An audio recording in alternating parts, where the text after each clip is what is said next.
Halo, perkenalkan nama saya Abel Kasal Brian Aristo, NIM saya 22G10017. Pada kesempatan kali ini, saya akan mereaction video dari Pak Greg tentang ketulusan dan suara hati. Manusia yang bertanggung jawab akan dunia, dan ada juga manusia yang belum bertanggung jawab. Mereka yang bertanggung jawab akan bijaksana dan membuat rencana untuk masa depan. Jika manusia yang belum bijaksana, maka dia belum bisa menentukan jalan ke arah masa depan karena dia tidak mementingkan rencana ke depan dan terus bersenang-senang dengan kehidupan yang sekarang ini. Manusia tidak bisa jalan santai-santai. Mereka harus memilih arah dan tujuan hidup agar dapat bertahan di kehidupan yang keras ini. Di kehidupan ini, kita ditantang untuk dapat menjaga diri dan mengarah ke tujuan yang positif. Kita perlu mencari yang berharga. Contoh kasus yang ada di Indonesia. Korupsi merupakan kalimat atau suatu kata yang sudah tidak asing bagi masyarakat di Indonesia.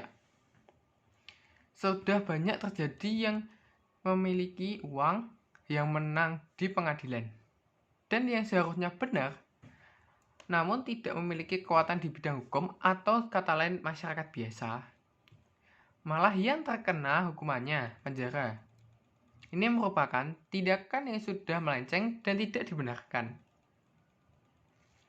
Zaman sekarang ini, kejujuran dan ketulusan hati sering dianggap sebagai kebodohan.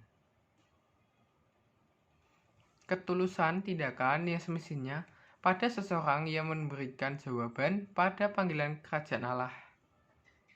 Kata-kata ini juga mencerminkan keutamaan sosial bagi mereka yang hidup dalam damai dengan sesamanya.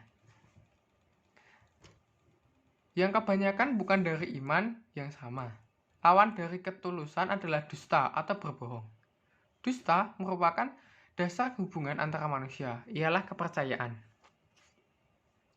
Suara hati ini merupakan keyakinan pribadi subjektif yang tulus dalam diri seseorang. Perintah suara hati ini bersifat mutlak dan harus ditaati tanpa ada tawar-menawar. Jadi, ketulusan dari suara hati dapat terkait satu sama lain. Ketulusan bisa dipandang sebagai itikat baik dan kemauan untuk menuruti suatu hati yang otonom, komunikatif, dan transparan. Sebaliknya, ketidaktulusan bisa dilihat sebagai keengganan untuk mendengarkan dan bertindak sesuai dengan suara hati. Suara hati yang tidak pernah ditaati makin lama akan menjadi semakin tumpul dan akhirnya tidak akan kedengaran lagi karena sudah dibungkam. Dalam era yang semakin mengglobalisasi dan saling ketergantungan satu sama lain, ketulusan dan kejujuran dan kepercayaan semakin dituntut. Sekian dari saya, terima kasih.